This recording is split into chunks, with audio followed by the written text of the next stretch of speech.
1 ದಿನ 2 ದಿನ 3 ದಿನ ಕಾಯೋದು ಸ್ವಾಭಾವಿಕ. ಆದರೆ ಕಳೆದ 1 ತಿಂಗಳಿನಿಂದ ಸಚಿವ ಸಂಪುಟದ ವಿಸ್ತರಣೆಗಾಗಿಯೇ ದೆಹಲಿ ಬಾಗಿಲು ಕಾಯೋದು ಸ್ವಾಭಿಮಾನದ ರಾಜಕಾರಣ ಮಾಡೋರಿಗೆ ಸೂಕ್ತ ಅಲ್ಲ. ನಾನು ಸಿದ್ದರಾಮಯ್ಯನವರು ಸ್ವಾಭಿಮಾನಿಗಳು ಅಂತ ಭಾವಿಸಿದ್ದೆ, ಡಿ ಕೆ ಶಿವಕುಮಾರ್ ಅವರು ಸ್ವಾಭಿಮಾನಿಗಳು ಅಂತ ಭಾವಿಸಿದ್ದೆ. AICC ಅಧ್ಯಕ್ಷರು ಕರ್ನಾಟಕದವರೇ ಇದ್ದಾಗ ನೀವು ಅಲ್ಲಿ ಹೋಗಿ ದೆಹಲಿ ಬಾಗಿಲಲ್ಲಿ ವಾರಗಟ್ಟಲೆ ಕಾಯೋದು,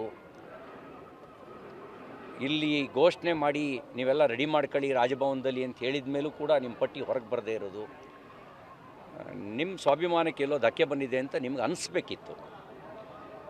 ನಿಮಗೆ ಅನ್ನಿಸದೇ ಇರೋದು ದುರದೃಷ್ಟಕರ. ನೀವು ಒಂದು ರೀತಿ ಜೀತದಾಳಗಳ ರೀತಿ ಅಂತ ಅವ್ರು ಭಾವಿಸ್ಬಿಟ್ಟಿದ್ದಾರೆ ನಿಮ್ಮ ಹೈಕಮಾಂಡ್ನ ಫ್ಯಾಮಿಲಿ. ನೀವು ಹಾಗೆ ನಡ್ಕೊಳ್ತಾ ಇದ್ದೀರಿ. ನಿಮ್ಮ ಸ್ವಾಭಿಮಾನದ ಪ್ರಕಟೀಕರಣ ಮಾಡಿ.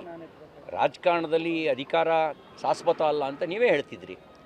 ನೀವೇನು ನಿರ್ಣಯ ತೆಗೆದುಕೊಳ್ತೀರಿ ಅದು ಜನಮಾನಸದ ಮೇಲೆ ಪರಿಣಾಮ ಬೀರುತ್ತೆ.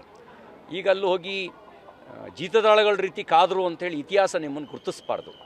ಸ್ವಾಭಿಮಾನದ ರಾಜಕಾರಣ ಮಾಡಿದ್ರು ಸಡ್ಡು ಹೊಡೆದ್ರು ಅನ್ನೋ ರೀತಿಯಲ್ಲಿ ನೀವಿರಬೇಕು. ಅದಕ್ಕೆ ನಾನು ಹೇಳ್ತೀನಿ, ನೀವು ನೀರು ಬಿಡೋಲ್ಲ ಅಂತ ಬಂಗಾರಪ್ಪನ ಥರ ಸಡ್ಡು ಹೊಡೀರಿ, ನಾವು ನಿಮ್ಮ ಜೀತದಾಳಗಳಲ್ಲ ಅಂತ ಹೈಕಮಾಂಡಿಗೆ ಸಡ್ಡು ಹೊಡೀರಿ.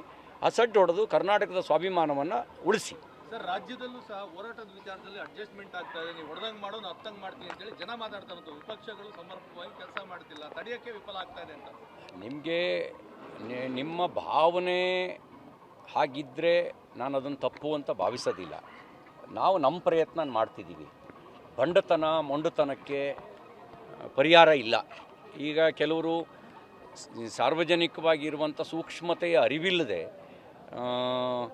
ನಾನು ನಡೆದಿದ್ದೆ ಅನ್ನುವಂಥ ಬಂಡತನದಿಂದ ವರ್ತನೆ ಮಾಡಿದ್ರೆ ಏನು ಮಾಡೋಕ್ಕಾಗತ್ತೆ. ನಾವು ನಮ್ಮ ಸಾಮರ್ಥ್ಯಕ್ಕೆ ಅನುಗುಣವಾಗಿ ನಾವು ಹೋರಾಟ ಮಾಡ್ತಾಯಿದ್ದೀವಿ. ಇನ್ನೂ ತೀವ್ರವಾಗಿ ಹೋರಾಟ ಮಾಡಬೇಕು ಅನ್ನುವಂಥ ನಿಮ್ಮ ಭಾವನೆಯನ್ನು ನಾವು ಗಂಭೀರವಾಗಿ ಪರಿಗಣಿಸ್ತೀವಿ.